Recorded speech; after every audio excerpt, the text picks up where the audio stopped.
in what way has your queer identity influenced how you make decisions on where and how you travel? So I've learned my lesson, and I feel like I need to like do a little bit of research before I go to certain places. This is not something that I've always done. And it turns out like a lot of places are maybe a little bit more accepting than I might have assumed in the past. And there are also, of course, places that are not super accepting. And so I try not to let that dissuade me all the time, though. My husband is a little bit of a different way. He's like, I will not support countries where they're not going to support me. But there are places like that have what are they called? There are places that have oh my God. Bands? No. The like the pyramids of Giza. What are those called?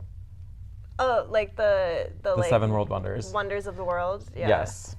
Okay. Are there 8, or is 8 just the like fake like Beyonce 8 is the 8th world wonder? LOL. No. 8 is technically the pyramids of Giza because they're the ancient world, and then there's the new world. Okay.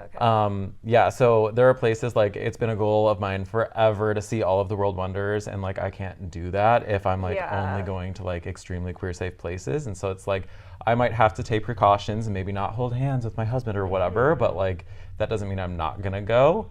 I'll just have to be very safe, but I also totally understand when people are like, if I can't be myself authentically, I don't have any interest in going. But I think just like research and knowing what you're getting yourself into is always really important. Yeah.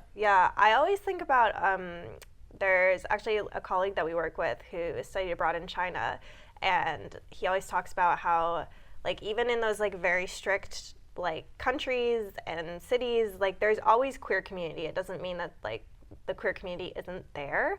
And so I feel like that's just so reassuring of like now I'm very lucky like to be able, I mean it's that double-edged sword of like being able to present as like straight, but then you don't always want to be perceived as straight in certain spaces, and what does looking straight versus looking queer mean.